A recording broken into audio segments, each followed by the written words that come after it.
ఆంధ్రప్రదేశ్ తెలంగాణ రాష్ట్రాల్లో టెట్ డిఎస్సికి సన్నద్ధమవుతున్నటువంటి ఉపాధ్యాయ మిత్రులందరూ కూడా నా హృదయపూర్వక నమస్కారాలు.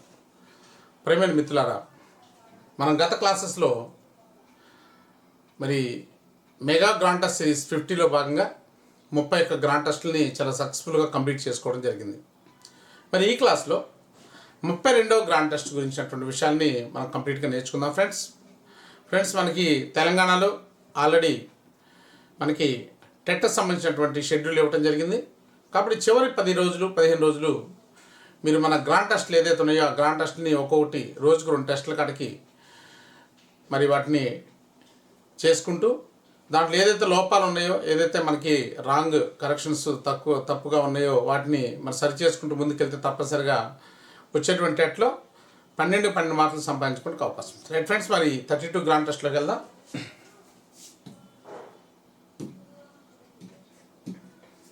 Grand test, mega grand test 32.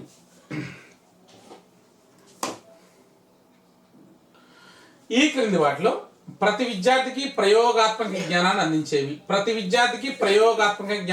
ఇక్కడ కీవర్డ్ ఏంటంటే ప్రయోగాత్మక జ్ఞానం ప్రతి విద్యార్థికి అందించాలి. ఎక్కువగా మనకు ప్రయోగాలు దేంట్లో జరుగుతుంటాయి? జనరల్గా సైన్స్లో జరుగుతుంటాయి, సోషల్లో జరుగుతుంటాయా? ముఖ్యంగా సైన్స్లో జరుగుతుంటాయి. ఇక్కడ చూడండి ఆప్షన్స్: సాంఘిక శాస్త్రమా, సామాజిక శాస్త్రమా, సామాన్య శాస్త్రమా, భాషా శాస్త్రాల. ఎక్కువగా మనకి ఎక్స్పెరిమెంట్స్ అనేవి ఎక్కువగా మనకి ఎక్కడ జరుగుతాయి అంటే సైన్స్లో జరుగుతాయి. కాబట్టి ప్రతి విద్యార్థికి కూడా ప్రయోగాత్మక జ్ఞానాన్ని అందించేటువంటి శాస్త్రాలు ఏంటంటే సామాన్య శాస్త్రాలు అని చెప్పేసి మనం చెప్పుకోవచ్చు అనమాట. మరి సాంఘిక శాస్త్రం అంటే మనకు తెలుసు కదా, మానవ సంబంధాలకు సంబంధించినటువంటి శాస్త్రం అని చెప్పేసి మనం చెప్పుకుంటాం. మరి పాఠశాల స్థాయిలో బోధించబడేటువంటి శాస్త్రం అని చెప్పేసి మనం చెప్పుకుంటాం. సామాజిక శాస్త్రాలు అంటే సామాజిక శాస్త్రం అంటే దీన్ని సోషియాలజీ అని చెప్పేసి అంటాం అనమాట. సమాజంలో ఉన్నటువంటి పరిస్థితుల గురించి అధ్యయనం చేస్తూ ఉంటుంది. అలాగే భాషా శాస్త్రాలు ఇవి భాషకు సంబంధించిన విషయాన్ని, సాహిత్యానికి సంబంధించిన విషయాన్ని మనకు తెలియజేస్తూ ఉంటాయి అన్నమాట. రైట్, రెండో పెట్టి చూద్దాం ఫ్రెండ్స్.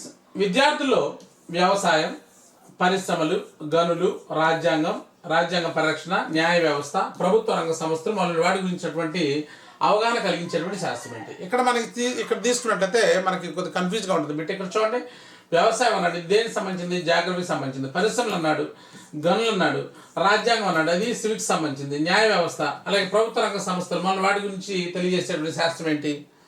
ఏ శాస్త్రం తెలియజేస్తుంది? చరిత్ర తెలియజేస్తుందా? పౌర శాస్త్రమా, సాంఘిక శాస్త్రమా, రసాయన శాస్త్రం? సో సాంఘిక శాస్త్రంలో మనకి జాగ్రఫీ ప్లస్ హిస్టరీ, అలాగే సివిక్స్, ఎకనామిక్స్ సంబంధించినటువంటి అంశాలకు సంబంధించినటువంటి భావనలు మనకు సాంఘిక శాస్త్రంలో ఉంటాయి. సాంఘిక శాస్త్రం ఆయా విషయాలు మొత్తాన్ని కూడా తెలియజేయడానికి సంబంధించింది. ఆ మొత్తం విషయాలను తెలియజేస్తుంది సోషల్ స్టడీస్ అనేది. అందుకే సాంఘిక శాస్త్రాన్ని ఏమంటారంటే ఒక సమైక్య అధ్యయనం అని చెప్పేసి అన్నారనమాట. Okay, right. కాబట్టి దీనికి ఆన్సర్ ఏంటంటే సాంఘిక శాస్త్రం. మరి చరిత్ర ఏం తెలియజేస్తుంది? ప్రాచీన కాల ఆచార వ్యవహారాలు, సంస్కృతి, సాంప్రదాయాల గురించి చరిత్ర ప్రధానంగా డిస్కస్ చేస్తుంది. పౌరశాస్త్రం ఏం చెప్తుంది? ఓకే, సమాజంలో ఉండే రకాల సంస్థలు, వాటి యొక్క విధులు, కార్యకలాపాలు, బాధ్యతల గురించి తెలియజేస్తూ ఉంటుంది. అలాగే రసాయన శాస్త్రం రసాయనిక పరమైన విషయాల గురించి తెలియజేస్తూ ఉంటుంది. రైట్, నెక్స్ట్ మూడోది చూద్దాం. ప్రత్యేక లక్ష్యాలతో ప్రత్యేక దృష్టితో సాంఘిక శాస్త్రంలో వేటికి స్థానం కల్పించబడింది అన్నాడు. ప్రత్యేక లక్ష్యాలతో ప్రత్యేక దృష్టితో, చాలా జాగ్రత్తగా అర్థం చేసుకోవాలి బిట్టు. ప్రత్యేక లక్ష్యాలతో ప్రత్యేక దృష్టితో సాంఘిక శాస్త్రంలో వేటికి స్థానం కల్పించబడింది అని చెప్పేసి అడగటం జరిగింది. రైట్ ఫ్రెండ్స్, మరి ప్రత్యేక ఇక్కడ భౌతిక రసాయన శాస్త్రాల, భాషా శాస్త్రాల, సామాజిక శాస్త్రాల, భాషా రసాయన శాస్త్రాలు. ఇక్కడ చూడండి, సాంఘిక శాస్త్రం అనేది దేని నుంచి ఉద్భవించింది? సామాజిక శాస్త్రాల నుంచి ఉద్భవించింది. ఈ సామాజిక శాస్త్రాలు ఎక్కడ బోధించబడతాయి? మనం చెప్పుకున్నాం, కళాశాల స్థాయిలో బోధించబడతాయి. కళాశాల స్థాయిలో బోధించబడేటువంటి సామాజిక శాస్త్రాలు, వాటి యొక్క ఉద్దేశాలు, లక్ష్యాలు వేరువేరుగా ఉంటాయి. అయితే ఈ సామాజిక శాస్త్రాలు ఒక ప్రత్యేకమైనటువంటి ప్రయోజనం కోసము, ప్రత్యేకమైనటువంటి ప్రయోజనాన్ని తీసుకురావాలన్న ఉద్దేశంతో, అంటే విద్యార్థుల్ని ఉత్తమ పౌరులుగా తయారు చేయాలన్నటువంటి ఒక సంకల్పంతో అవి తమ యొక్క స్థాయిని తగ్గించుకొని సాంఘిక శాస్త్రంలో అంతర్భాగంగా ఏర్పడ్డాయి. అంటే సాంఘిక శాస్త్రంలో సామాజిక శాస్త్రాలు యొక్క లక్ష్యము, ఉద్దేశం అనేది వేరుగా ఉంటుంది. సాంఘిక శాస్త్రంలో సామాజిక శాస్త్రాల యొక్క బోధనా విధానం అనేది వేరుగా ఉంటుంది. అలాగే సామాజిక శాస్త్రాలు విడిగా తీసుకుంటే వాటి యొక్క బోధనా విధానం వేరుగా ఉంటుంది. కాబట్టి ఇక్కడ అర్థం చేసుకోవాల్సింది ఏంటంటే, మనం సాంఘిక శాస్త్ర స్వభావం పరిధి అనేటువంటి చాప్టర్లో చాలా క్లారిటీగా ఈ విషయాన్ని డిస్కస్ చేయడం జరిగింది. సో దీనికి సంబంధించిన ఆన్సర్ ఏంటంటే, సామాజిక శాస్త్రాలు ప్రత్యేక లక్ష్యాలతో ప్రత్యేక దృష్టితో సాంఘిక శాస్త్రంలో ఇవి అంతర్భాగంగా ఉన్నాయి అందుకన్నారు social studies is a integration of the social sciences అని చెప్పేసి అన్నారు మనం. Social studies is a integration of the social sciences అని చెప్పేసి చెప్పడం జరిగింది. Right friends, right. Next question చూడండి. సివిటాస్ అనేటువంటిది ఏ భాషా పదం? ఇది ఫస్ట్ చాప్టర్లో అడగటం జరిగింది. ముఖ్యంగా మనం తీసుకుంటే మనకి జాగ్రఫీ, హిస్టరీ, సివిక్స్, ఎకనామిక్స్ అనేటువంటి 4 సబ్జెక్టులు ఉన్నాయి. జాగ్రఫీ, జియోగ్రఫీ అనేటువంటి భాషా పదం నుంచి వచ్చింది, అది గ్రీక్ భాష నుంచి వచ్చింది. అలాగే హిస్టరీ, ఓకే, హిస్టరీ అనేది అది కూడా గ్రీక్ భాషా పదమే. అలాగే సివిక్స్ అనేది లాటిన్ భాషా పదం. అలాగే ఎకనామిక్స్ అనేది ఓకియో నామస్ అనేది 2 గ్రీక్ భాషా పదం నుంచి వచ్చింది. కాబట్టి సివిటాస్ అనేది ఏంటంటే ఇది ఒక లాటిన్ భాష పదం అని చెప్పేసి మనం చెప్పు. మిగతా గ్రీక్ భాష పదాలు ఏంటి? జాగ్రఫీ కావచ్చు, హిస్టరీ కావచ్చు, ఎకనామిక్స్ కావచ్చు, ఇవన్నీ కూడా 3 గ్రీక్ భాష పదాలు. కేవలం సివిక్స్ మాత్రమే లాటిన్ భాషా పదం అని చెప్పేసి మనం చెప్పుకోవచ్చు అనమాట. రైట్. నెక్స్ట్, ప్రకృతి మన అవసరాలకు కావాల్సినటువంటి వనరులను ఇస్తుంది కానీ మన దురాశలకు తగినంత కాదు అని చెప్పిన వారెవరు? ఇక్కడ మనకి జనరల్గా మనం తీసుకున్నట్టయితే ఇక్కడ ఇది ఒక కొటేషన్ అనమాట. ఇది చెప్పినటువంటి వ్యక్తి ఎవరంటే ఇక్కడ రూసో అన్నాడు, గాంధీ, స్పెన్సర్, వివేకానంద. ఇది చెప్పింది ఏంటంటే గాంధీ గారు చెప్పారు. జనరల్గా మనకి ప్రకృతిలో ఎన్నో రకాల రిసోర్సెస్ అనేవి ఉన్నాయన్నమాట.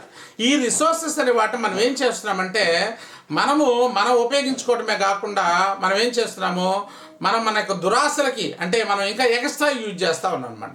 ఎక్స్ట్రా ప్రకృతిని హానికరంగా చేస్తూ ఉన్నాం, ప్రకృతిని నాశనం చేస్తూ ఉన్నాం అనమాట. కాబట్టి అందుకే ఇక్కడ గాంధీజీ ఏం చెప్పారంటే ప్రకృతి మన అవసరాలకు కావాల్సిన వనరుల్ని ఇస్తుంది, అన్నీ ఇచ్చింది. ప్రకృతి మనకు అన్నీ ఇచ్చింది కానీ మన దురాశలకు తగినంత కాదు అని చెప్పేసి అన్నాడు అనమాట. సో కాబట్టి చెప్పింది ఎవరంటే గాంధీ అని చెప్పేసి మనం చెప్పుకోవచ్చు.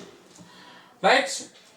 గ్రీన్ హౌస్ ఎఫెక్ట్స్ మరి గురించి మొదటిసారిగా చెప్పినటువంటి ఫ్రెంచ్ శాస్త్రవేత్త ఎవరు? ఈయన గ్రీన్ హౌస్ ఎఫెక్ట్ గురించి మొదటిసారిగా మనకి 1827 సంవత్సరంలో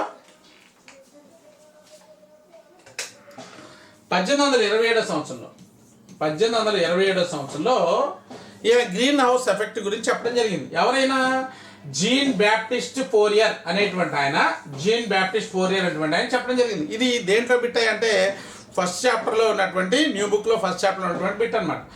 జీన్ బ్యాప్టిస్ట్ ఫోరియర్ అని చెప్పాడు 1827లో గ్రీన్ హౌస్ ఎఫెక్ట్ గురించి చెప్పాడు. ఈ గ్రీన్ హౌస్ ఎఫెక్ట్ సంబంధించినటువంటి ఈ వాయువులు అనేవి భూమి మీద ఒక పొరలాగా ఏర్పడతాయి, ఓకే, కొంత డిస్టెన్స్లో అని చెప్పేసి నా గ్రీన్ హౌస్ ఎఫెక్ట్ గురించి చెప్పడం జరిగింది.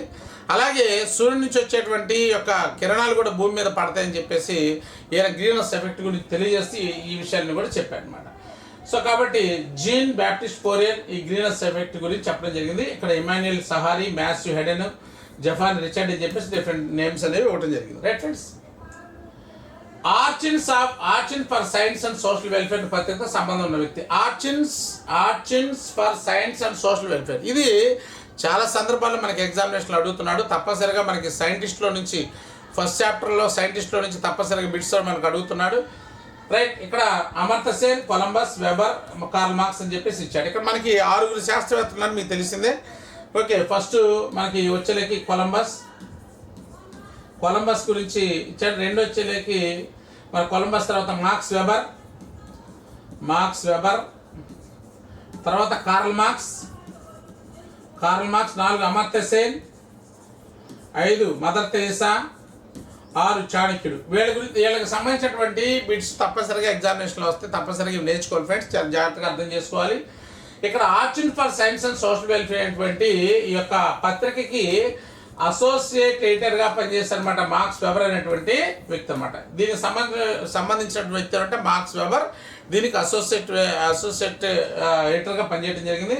కార్ల్ మార్క్స్ అంటే మనకు తెలిసిందే, దాస్ క్యాపిటల్, కమ్యూనిస్ట్ మేనిఫెస్టో, వీటి గురించి మనం చెప్పడం జరిగింది. దోపిడీ రాజ్యం గురించి, ఓకే, ఉత్పత్తిదారుల్ని దోపిడీ వ్యక్తులుగా ఈయన చిత్రీకరించడం జరిగింది. ఉత్పత్తిదారులు పెట్టుబడిదారులు ఎవరైతే ఉన్నారో ఆ పెట్టుబడిదారులు వాళ్ళకి వచ్చేటువంటి లాభాన్ని శ్రామికులు కూడా పంచాలి అని చెప్పి చెప్పడం జరిగింది. ఎప్పుడు కూడా ఈ యొక్క పెట్టుబడిదారులకి శ్రామికుల మధ్య వర్గ పోరాటం అనేది, ఓకే, క్లాస్ స్ట్రగుల్ అనేది జరుగుతూ ఉంటుందని చెప్పేసి కార్ల్ మార్క్స్ నేను చెప్పడం జరిగింది అనమాట. కొలంబస్ సంబంధించిన వ్యక్తి, ఇటలీకి సంబంధించినటువంటి యొక్క నావికుడు. ఈయన వచ్చేలేకి స్పెయిన్ రాజు యొక్క సహకారంతో ఈయన సముద్రయానం ప్రారంభించడం అనేది జరిగింది. ఓకేనా. ఇవన్నీ కూడా మనకి సమస్య అని వచ్చేలేకి మనకి భారతీయ ఆర్థిక తత్వవేత్త ఈయనకి 1998లో నోబెల్ ప్రైజ్ రావడం అనేది జరిగింది. ఈయన ఎన్నో రకాల గ్రంథాలు ఈయన రాయటం అనేది జరిగిందనమాట. Right friends, next Protestant ethics అనేది ఎవరి పరిశోధన ఫలితంగా Protestant ethics and spirit of capitalism అనేటువంటి బుక్ను కూడా మనకి మార్క్స్ వెబర్ రాయటం అనేది జరిగిందనమాట. ఓకే, ఈ మతాలకు సంబంధించి ఈ వచ్చినటువంటి ఈ యొక్క థాటే మనకి ప్రొటెస్టెంట్ ఎథిక్స్ అనేది కార్ల్ మార్క్స్, కొలంబస్, వెబర్ అని చెప్పేసి అంటే ఇక్కడ మార్క్స్ వెబర్ అని చెప్పేసి మనం చెప్పుకోవచ్చు. రైట్, మరి వివిధ దేశాల్లోని మతాలను పరిశీలించి సాంఘికపరమైన అంతస్తుల కారణంగా ఆర్థికపరమైన పరిణామాలు ఉంటాయి. సాంఘికపరమైన అంతస్తుల కారణంగా సోషల్ స్టేటస్ని పెట్టి ఆర్థికపరమైన పరిణామాలు ఏర్పడతాయని చెప్పేసి మొట్టమొదటిసారిగా చెప్పినటువంటి వ్యక్తి ఎవరై అంటే మనకి అమర్సేన, చాణక్యుడ, కార్ల్ మార్క్స్ అంటే మార్క్స్ వెబర్ అని చెప్పేసి అంటే మార్క్స్ వెబర్ అని చెప్పేసి మనం చెప్పుకోవచ్చు. Marks weber. నెక్స్ట్, శాస్త్రానికి విముక్తివాద ప్రగతిశీల పాత్ర ఉంటుందని బలంగా నమ్మినటువంటి వారు ఎవరు అని చెప్పేసి అన్నాడు. ఇక్కడ శాస్త్రానికి విముక్తివాద ప్రగతిశీల పాత్ర ఉంటుందని చెప్పేసి బలంగా నమ్మిన వారు అని చెప్పేసి ఎవరంటే ఇక్కడ మనకి ఇక్కడ కార్ల్ మార్క్స్, ఎంగిల్స్, వెబర్, అమర్సేన్ అని చెప్పేసి అంటే కార్ల్ మార్క్స్ అని చెప్పేసి. ఈయన కార్ల్ మార్క్స్ అనేటువంటి ఆయన విప్లవవాది. ఓకేనా.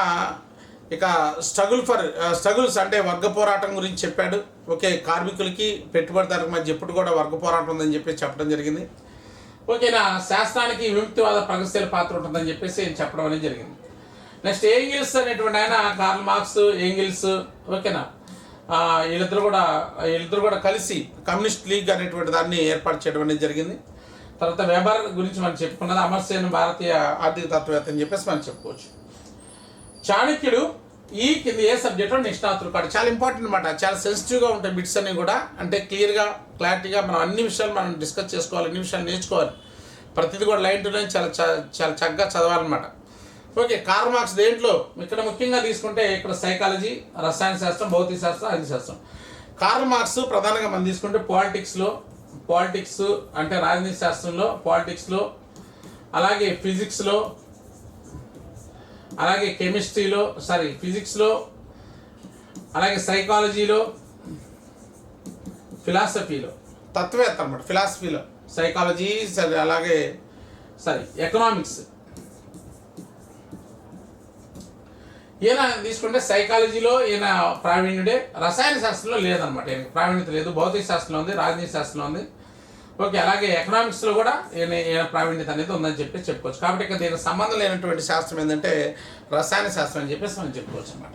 రైట్, రాజనీతిని, పాలనను, క్షేమం, రాజనీతి సూత్రాలను, పాలకునికి కావాల్సిన పాలనా జ్ఞానం ఎన్ని ఒక రాజకీయ నాయకుడికి అంటే ఒక లీడర్కి, ఒక అడ్మినిస్ట్రేటర్కి, ఒక కింగ్కి ఉండాల్సినటువంటి అర్హతలు ఏదైతే ఉన్నాయో అతను ఎలా పరిపాలన చేయాలని ఇలాంటి సంబంధించినటువంటి విషయాలు మొత్తం కూడా ఆయన చెప్పినటువంటి బుక్ ఏంటంటే అర్థశాస్త్రం. ముఖ్యంగా రాసింది ఏంటంటే అర్థశాస్త్రము, అలాగే చాణక్య నీతి అనేటువంటిది. చాణక్య నీతి శాస్త్రం. ఈ చాణక్య నీతి ఏంది, అనేక గ్రంథాల నుంచి నీతి సూత్రాన్ని సేకరించేసి దాన్ని ఒక బుక్గా ఫ్రేమ్ చేయడం జరిగింది. దాన్ని చాణక్య నీతి అని చెప్పేసి అంటాం. అర్థశాస్త్రం అనేది ముఖ్యంగా రాజు ఎలా పరిపాలించాలి ఇలాంటి విషయాల గురించి ఇక్కడ మనకి చాలా చక్కగా తెలియజేయడం జరిగింది అనమాట. నెక్స్ట్ రాజనీతి శాస్త్రము, మనస్తత్వ శాస్త్రం. కాబట్టి ఇది దేనికి సంబంధించిందంటే అర్థశాస్త్రం అని చెప్పేసి మనం చెప్పుకోవచ్చు. Right, the ideal of justice గ్రంథం రచించబడినటువంటి సంవత్సరం ఏంటి? ద ఐడియల్ ఆఫ్ జస్టిస్ గ్రంథం రచించబడినటువంటి సంవత్సరం ఏంటి? ద ఐడియల్ ఆఫ్ జస్టిస్ అనే గ్రంథం, ద ఐడియల్ ఆఫ్ జస్టిస్ అనేటువంటి గ్రంథం మనకి 2009లో రచించడం జరిగింది. ఈ ఐడియల్ ఆఫ్ జస్టిస్ గ్రంథం రచించింది ఎవరంటే అమర్త్య సేన్ అనేటువంటి ఆయన ఈ ద ఐడియల్ ఆఫ్ జస్టిస్ అనే గ్రంథాన్ని 2009లో అమర్త్య సేన్ రచించడం అనేది జరిగింది అనమాట. సో 2006 ఇచ్చాడు, 8 ఇచ్చాడు, 2010 ఇచ్చాడు, ఇక్కడ మనకి 2009 ఇచ్చాడు. కాబట్టి ఆన్సర్ ఏంటంటే 2009 అని చెప్పేసి మనం చెప్పుకోవచ్చు. నెక్స్ట్ ఇంకోటి ఇక్కడ ఆన్ ఎకనామిక్ ఇన్ఈక్వాలిటీ. ఎకనామిక్స్ సంబంధించి ముఖ్యంగా మనకి ఇద్దరే వస్తారు అనమాట, అమర్త్య సేను, నెక్స్ట్ చాణక్యుడు. అర్థశాస్త్రం అనే గ్రంథం రచించింది చాణక్యుడు. చాణక్య నీతిని చాణక్యుడు. ఇక్కడ మనకి ఆన్ ఎకనామిక్ ఇన్ఈక్వాలిటీ ఓకేనా. ఆర్థిక అసమానతల గురించి చెప్పింది అమర్త్య సేన్ అనమాట. ఈ బుక్ని ఈయన రాయటం జరిగింది. రచయితగా ఈ కింది వారిలో ఎవరికి అవకాశం ఉందంటే వెబరా, Karl Marx, Amartya Sen, Mother Teresa అని చెప్పేసి అంటే సో అమర్త్య సేన్ అని చెప్పేసి మనం చెప్పుకోవచ్చు. ఈయన ఈ యొక్క ఆన్ ఎకనామిక్ ఇన్ఈక్వాలిటీ అనేటువంటి బుక్ని 1970లో రాయటం జరిగింది. ఆన్ ఎకనామిక్ ఇన్ఈక్వాలిటీ అనేటువంటి బుక్. ఈ యొక్క అమర్త్య సేన్ సంబంధించినటువంటి బుక్లు మనం ఈజీగా ఫైండ్ అవుట్ చేసి ఎకనామిక్స్ సంబంధించి సోషల్ వెల్ఫేర్కి సంబంధించినటువంటి పదాలు మనకు కనిపిస్తూ ఉంటాయి అన్నమాట. నెక్స్ట్ వెబర్ వచ్చేలకి పాలిటిక్స్ యాజ్ ఎ వెకేషన్, అలాగే politics as a vacation, spirit of capitalism ఇలాంటి బుక్స్ గురించి మనం ఇందా నేర్చుకున్న కార్ల్ మార్క్స్ కమ్యూనిస్ట్ లీగ్ కానీ, నెక్స్ట్ కమ్యూనిస్ట్ మేనిఫెస్టో కానీ, దాస్ క్యాపిటల్ కానీ రెండు బుక్స్తో సంబంధం ఉంది. మదర్ తెరెసా అంటే నిర్మల్ హృదయ్ ఇలాంటి వాటితోటి మదర్ తెరెసాకు సంబంధం ఉంది. Next index of measure of wellbeing of citizen of developing countries అభివృద్ధి చెందుతున్న దేశాలు. మరి అభివృద్ధి చెందుతున్నటువంటి దేశాల గురించి ప్రధానంగా చెప్పినటువంటి గ్రంథంతో సంబంధం ఉన్న వ్యక్తి ఎవరు? మార్క్స్ వెబరా, ఆడమ్ స్మిత్.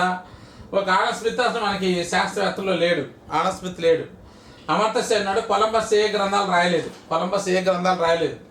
మార్క్స్ వెబర్ రాసిన గ్రంథాలు మనం చెప్పుకున్నాం. సో కాబట్టి ఇక్కడ ఈ దీంతో సంబంధం ఉన్నటువంటి వ్యక్తి ఎవరంటే అమర్త్య సేన్ అని చెప్పేసి మనము చెప్పుకోవచ్చు. ఈయన index of measure of wellbeing of citizen దీన్ని 1999లో ఈయన రాయటం జరిగింది. 1999లో ఈ బుక్ని ఆయన రాయటం జరిగింది అనమాట. Index of measure of wellbeing of citizen of developing country. చాలా ఇంపార్టెంట్. గ్రంథాల నుంచి తప్పనిసరిగా బిట్స్ అడుగుతుంటాడు. మనకి ఫస్ట్ చాప్టర్లో శాస్త్రవేత్తలు ఉన్నారు, సైంటిస్టులు, మేధావులు ఉన్నారు. వాళ్ళకి సంబంధించిన వీడియో కూడా మనం ఒకసారి చేస్తున్నాం. సో దీన్ని జాగ్రత్తగా చదువుకోవాలి. తప్పనిసరిగా 1-2 బిట్లు ఏరియాల నుంచి అడగడానికి అవకాశం ఉంది. నెక్స్ట్ ఈ కింది వాటిలో అమర్త్య సేన్ విషయంలో సరికాని జతం గుర్తించండి అన్నాడు. ఇక్కడ మనకి అమర్త్య సేన్ విషయంలో 4 రకాల అంశాలు ఇచ్చాడు. ఐసన్ హోనర్ మెడల్ అనేది 2000లో వచ్చింది. భారత రత్న 1988లో వచ్చింది. లియర్టీ ప్రైజ్ 2000లో వచ్చింది. నోబెల్ బహుమతి 1998లో వచ్చింది. ఇక్కడ మనకి నోబెల్ బహుమతి 1998లో వచ్చింది. ఈయనకి సంక్షేమ అర్థశాస్త్రంలో అని చెప్పేసి మనకు తెలుసు. సంక్షేమ అర్థశాస్త్రం సో వెల్ఫేర్ ఎకనామిక్స్ దాంట్లో నోబెల్ ప్రైజ్ అనేది వచ్చిందనే విషయం మనకు తెలుసు. నెక్స్ట్ ఇక్కడ మనకు వచ్చేలకి భారత రత్న వచ్చేలకి ఈయనకి ఎప్పుడు ఇచ్చారంటే 1999లో ఇచ్చారు. మదర్ తెరెసాకి అయితే 1979లో ఇచ్చారు. మదర్ తెరెసాకు 1979లో ఇస్తే మనకి భారత రత్న ఈయనకి మనకి 1998లో ఇవ్వటం అనేది జరిగింది అనమాట. భారత రత్న ఇవ్వటం అనేది జరిగింది. సరే, నోబెల్ ప్రైజ్ ఇచ్చారనమాట. 1979లో నోబెల్ ప్రైజ్ ఇవ్వటం జరిగింది మదర్ తెరెసాకి. Right, sorry friends. Next missionaries of charities ఎప్పుడు స్థాపించారు? మిషనరీస్ ఆఫ్ చారిటీస్ అనేటువంటి దాన్ని ఎప్పుడు స్థాపించారు? 1997 మార్చి 12, 1997 మార్చి 13, 1997 ఏప్రిల్ 12, 1997 ఏప్రిల్ 13 అంటే 1997 మార్చి 13న మిషనరీస్ ఆఫ్ చారిటీస్ అనేటువంటి దాన్ని మదర్ తెరెసా ఎస్టాబ్లిష్ చేయడం జరిగింది అనమాట. Next Jawaharlal Nehru award mother Teresa అందుకున్నటువంటి సంవత్సరం ఏంటి? 1970, 71, 69, 79 అని చెప్పేసి 4 సంవత్సరాలు ఇవ్వటం జరిగింది. 70, 71, 69, 79. రైట్. సో ఇక్కడ మనకి తీసుకుంటే ఇది 1969లో దీనికి సంబంధించినటువంటి జవహర్లాల్ నెహ్రూ అవార్డు అనేది మదర్ తెరెసా అందుకోవడం అనేది జరిగింది. 1979లో మనకు తెలుసు కదా నోబెల్ బహుమతి అనేది రావడం ఏమిటి మనం చెప్పుకున్నాం. మానవుడు ఎన్ని డెసిబుల్స్ శబ్దం వినగలడో గుర్తించండి. ఇది కూడా ఫస్ట్ చాప్టర్లో సంబంధించిన అంశం ఇది. ఇక్కడ మనకి ఈయన 50 to 60 డెసిబుల్స్ వినడానికి అవకాశం ఉంది. 50 to 60 డెసిబుల్స్ వినడానికి అవకాశం ఉంది. నెక్స్ట్ 90 డెసిబుల్స్ శబ్దం దాటితే కర్ణబేరి పగిలిపోతుంది. ఎన్ని డెసిబుల్స్ దాటకూడదు? ఇంకా 100 అంటే కర్ణబేరి పగిలిపోతుంది అనమాట. 52 డెసిబుల్స్ మాత్రమే వినగలదు. ఇంకా ఎక్కువ శబ్దాలని వినలేడు. ఇంకా 80 to 90 అంటే ఇంకా బాగా హార్డ్గా ఉంటుంది అనమాట.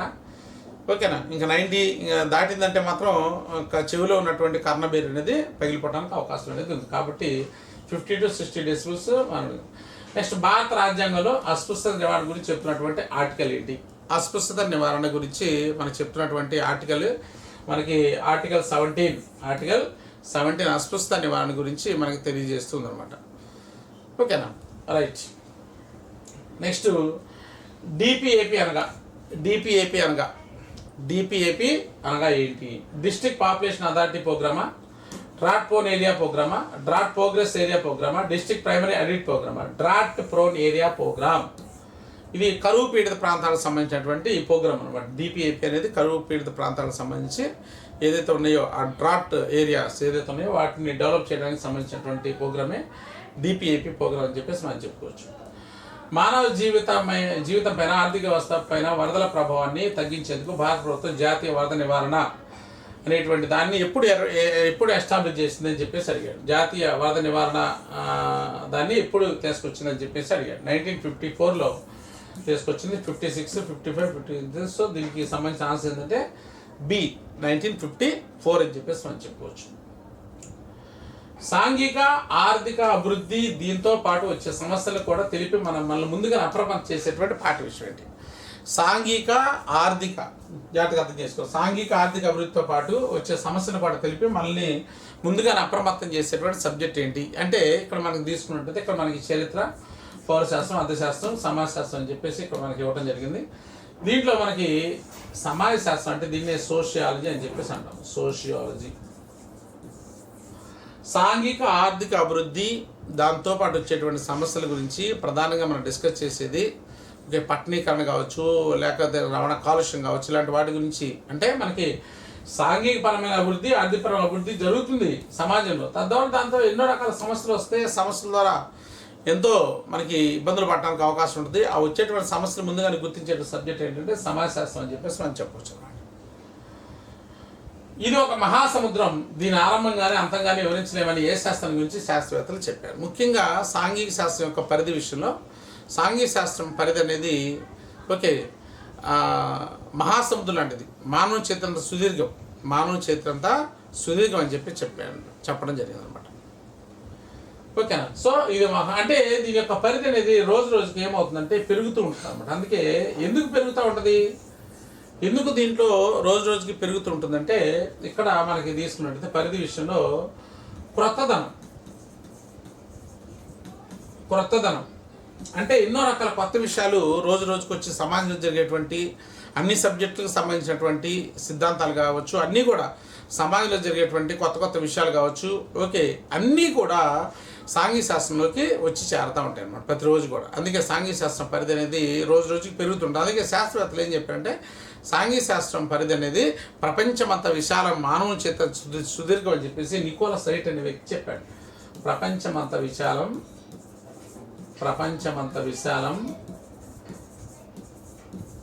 మానవుని చరిత్ర అంతా సుదీర్ఘం, మానవుని చరిత్ర అంతా సుదీర్ఘం అని చెప్పింది ఎవరంటే నికోలస్ రైట్ అనేటువంటి చెప్పాడు. ఈయన చెప్పడం జరిగింది అనమాట. రైట్. ఇంకా శాస్త్రవేత్తలు ఇంకా ఈ పరిధి గురించి చెప్పమన్నప్పుడు చాలామంది శాస్త్రవేత్తలు ఏం చెప్పారంటే ఇది రోజు రోజుకి దీని యొక్క పరిధి రోజు పెరుగుతూ ఉంటుంది కాబట్టి ఇది ఒక మహాసముద్రం. దీని పరిధిని, దీని యొక్క అంతం అనేది మనం చెప్పలేమని చెప్పేసి ఏ శాస్త్ర విషయంలో చెప్పారంటే సాంఘిక శాస్త్ర విషయంలో దీన్ని చెప్పడం జరిగింది అనమాట. రైట్. ఈ కింది వాటిలో సత్యమైనవి ఇలాంటివి ఎగ్జామినేషన్లు ఎక్కువ అడుగుతుంటాడు. ఇక్కడ ఎప్పుడైతే మనకు సబ్జెక్ట్ మీద కంప్లీట్ అవగాహన అనేది మనకు వస్తుందో అప్పుడే వీటిలో సరైనటువంటి ఆన్సర్లు పెట్టడానికి అవకాశం అనేది ఉంటుందన్నమాట. సత్యమైనది సాంఘిక శాస్త్రం నిర్బంధ పాఠ్య విషయం పరిధి సంక్షిప్తంగా ఉంటుంది. సాంఘిక శాస్త్రం ఐచ్ఛిక విషయం పరిధి విశాలంగా ఉంటుంది. ఇది తప్పనమాట. సాంఘిక శాస్త్రం ఐచ్ఛిక విషయం అంటే ఈజ్ నాట్ ఏ ఆప్షనల్. సాంఘిక శాస్త్రం అనేది ఒక నిర్బంధమైనటువంటి విషయం అనమాట. 10వ తరగతి దాకా ఎవరైతే చదివే వాళ్ళు ఉన్నారో వాళ్ళు తప్పనిసరిగా 10వ తరగతి దాకా సాంఘిక శాస్త్రాన్ని మనకి ఇష్టం ఉన్నా లేకపోయినా సాంఘిక శాస్త్రం చదవాల్సిందే. ఇది ఒక నిర్బంధమైనటువంటి పాఠ్య విషయంగా మనం చెప్పుకోవచ్చు అనమాట. రైట్. సో సాంఘిక శాస్త్రం సిద్ధాంతపరం, సాంఘిక శాస్త్రం జ్ఞానాన్ని మాత్రం ఇస్తుంది. ఇవన్నీ కూడా తప్ప అనమాట. ఎందుకంటే సాంఘిక శాస్త్రం అనేది ఆచరణాత్మకమైనది, ఆచరణాత్మకం. సాంఘిక శాస్త్రం అనేది జ్ఞానాన్ని, నైపుణ్యాల్ని అన్నీ కూడా ఇస్తుంది అనమాట. జ్ఞానాన్ని, నైపుణ్యాల్ని, వైఖరులని, అభిరుచులని అన్నీ కూడా సాంఘిక శాస్త్రం అనేది విద్యార్థులు పెంపొందిస్తూ ఉంటుంది అనమాట. రైట్. సో కాబట్టి ఇక్కడ ఆన్సర్ ఏంటంటే సాంఘిక శాస్త్రం నిర్బంధ విషయం. ఇక్కడ సత్యమైనది ఏంటంటే ఇది కరెక్ట్ అనమాట. మిగతా అన్ని కూడా అసత్యమైనది. కాబట్టి ఇవన్నీ కూడా మనం తెలుసుకోవాలంటే ఆ చాప్టర్ని చాలా కంప్లీట్గా మనం జాగ్రత్తగా నేర్చుకోవాలన్నమాట. బోధనాంశాలుగా చరిత్ర, అర్థశాస్త్రం, పౌరశాస్త్రం, భౌగోళిక శాస్త్రం, సామాజిక అంశాలు, మానవ సంబంధాలు ముఖ్య విషయాలుగా ఏ శాస్త్రంలో ఉన్నాయని చెప్పేసి అడిగాడు. బోధనాంశాలుగా మరి అది చరిత్ర కానీ చెప్పాం కదా, అర్థశాస్త్రం కానీ, పౌరశాస్త్రం కానీ, భూగోళ శాస్త్రం కానీ, చూడండి geography, history, civics, economics, okay, sociology, వీటన్నిటికి సంబంధించినటువంటి విషయాలతో కూడినటువంటి సబ్జెక్టే మనకి సోషల్ స్టడీస్ అని చెప్పేసి మనం చెప్పుకోవచ్చు. సోషల్ స్టడీస్ అని చెప్పేసి మనం చెప్పుకోవచ్చు అన్నమాట. కాబట్టి సామాజిక శాస్త్రాల, సాంఘిక శాస్త్రమా, భాషా శాస్త్రాలు అంటే దీనికి ఆన్సర్ ఏంటంటే సాంఘిక శాస్త్రం అని చెప్పేసి మనం చెప్పుకోవచ్చు. నెక్స్ట్ 27 కొత్త విషయాలను, సూత్రాలను, సిద్ధాంతాలని ఈ కింది ఏవి కనుగొంటాయి? కొత్త విషయాల్ని, సూత్రాలని, సిద్ధాంతాన్ని ఏమి కనుక్కుంటాయి అని చెప్పేసి ఇక్కడ ఆప్షన్ అడిగాడు. ఇక్కడ సాంఘిక శాస్త్రం కనుక్కుందా, సామాజిక శాస్త్రాల, సాంఘిక అధ్యయనాల, మానవ అధ్యయన శాస్త్రమా? చూడండి ఇక్కడ చూడండి, మానవ అధ్యయన శాస్త్రం అన్నా, సాంఘిక అధ్యయనాలన్నా, సాంఘిక శాస్త్రం అన్నా రెండు ఒకటే, అన్నీ ఒకటే, రైట్. కాబట్టి ఇక్కడ కొత్త విషయాల్ని, సూత్రాన్ని, సిద్ధాంతపరమైనది ఏంటంటే సామాజిక శాస్త్రాలు. సామాజిక శాస్త్రాలు కనుక్కుంటాయి అనమాట. సామాజిక శాస్త్రాలు సిద్ధాంతపరమైనటువంటి శాస్త్రాలుగా మనం చెప్పుకోవచ్చు. సామాజిక శాస్త్రాలు ఎలాంటి శాస్త్రాలు అండి? సిద్ధాంతపరమైనటువంటి శాస్త్రాలు. సాంఘిక శాస్త్రం అనేది ఆచరణాత్మకమైనటువంటి శాస్త్రంగా మనం చెప్పుకోవచ్చు అన్నమాట. నెక్స్ట్, ఋతుపవనాలతో జోదం అని దేని పిలుస్తారు? ఋతుపవనాలతో జోదం అని దేని పిలుస్తారు అంటే భారతదేశ వ్యవసాయ రంగాన్ని ఋతుపవనాలతో జోదం అని పిలుస్తారు. ఎందుకు పిలుస్తారంటే మన భారతదేశంలో ఉన్నటువంటి ఎక్కువ మంది 80% of the people depend on the agriculture sector అనమాట. వ్యవసాయ రంగం మీద డిపెండ్ అయి ఉన్నారు. ఈ మరి వ్యవసాయ రంగం మీద దేని మీద డిపెండ్ అయిందంటే మాన్సూన్స్, ఋతుపవనాల మీద డిపెండ్ అయిందనమాట. మరి ఆ సకాలంలో వర్షాలు పడ్డప్పుడు మాత్రమే